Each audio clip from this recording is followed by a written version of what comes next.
ಸಮುದಾಯಕ್ಕೆ ಹೇಗೆ ಒಳ್ಳೇದಾಗುತ್ತೆ ಅಂತ, ಕಾಂಗ್ರೆಸ್ಗೆ ಹೇಗೆ ಒಳ್ಳೇದಾಗುತ್ತೆ?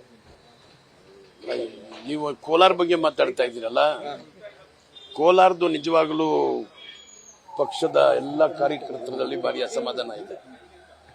ಕೋಲಾರ ಸುಮಾರು ವರ್ಷಗಳಿಂದ ಕೋಲಾರಿಗೆ ಪ್ರತಿನಿಧಿಗಳು ಕೊಟ್ಟಿರಲಿಲ್ಲ. ಹೋದ ಸತಿ ಬೀಜೋದ್ರ ಡಿಸ್ಟ್ರಿಕ್ಟ್ ಚಿಕ್ಕಬಳ್ಳಾಪುರ್ಗೆ ಡಾಕ್ಟರ್ ಸುಧಾಕರ್ಗೆ ಕೊಟ್ಟರು.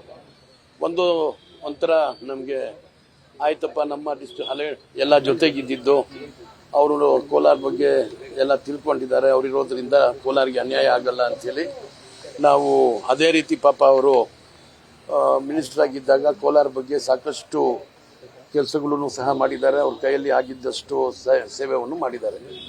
ಈಗ ಅಂತೂ ಯಾರಿಗಾದ್ರೂ ಒಬ್ಬರನ್ನ ಕೊಡಬೇಕು ಅಂಥೇಳಿ ಅಲ್ಲಿ ಇರ್ತಕ್ಕಂಥ ಶಾಸಕರೆಲ್ಲ ಜೊತೆಗೆ ಹೋಗಿ ಎಲ್ಲ ಸೇರಿ ಹೋಗಿ ಮಾತಾಡಿದ್ರು. ಭಾರಿ ಒಂದು ನಂಬಿಕೆ ಇತ್ತು, ಒಂದು ಮಾಡೇ ಮಾಡ್ತಾರೆ ಅಂತ ಹೇಳ್ಬಿಟ್ಟು.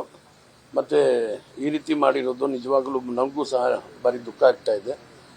ಅದನ್ನ ಹೈಕಮಾಂಡ್ ಆಗಲಿ ನಮ್ಮ ಮಾನ್ಯ ಮುಖ್ಯಮಂತ್ರಿಗಳಾಗಲಿ ಅದರ ಬಗ್ಗೆ ಸಮಾಲೋಚನೆ ಮಾಡಿ ಏನಾದ್ರು ಅವಕಾಶ ಮುಂದೆ ಪ್ರತಿಯೊಬ್ಬರನ್ನ ಆಯ್ಕೆ ಮಾಡಬೇಕಾದ್ರೆ ಜಾತಿ ಮತ್ತೆ ಪ್ರಾಂತ್ಯವನ್ನ ಮೆನ್ಷನ್ ಮಾಡಿದ್ದಾರೆ.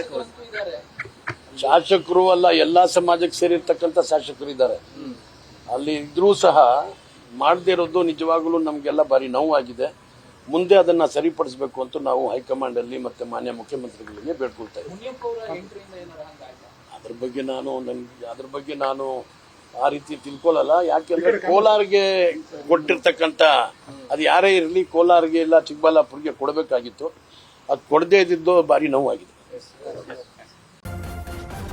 ನ್ಯೂಸ್ ಫಸ್ಟ್ ನಿರ್ಭೀತಿಯಿಂದ ನಿಮ್ಮ ಪರವಾಗಿ.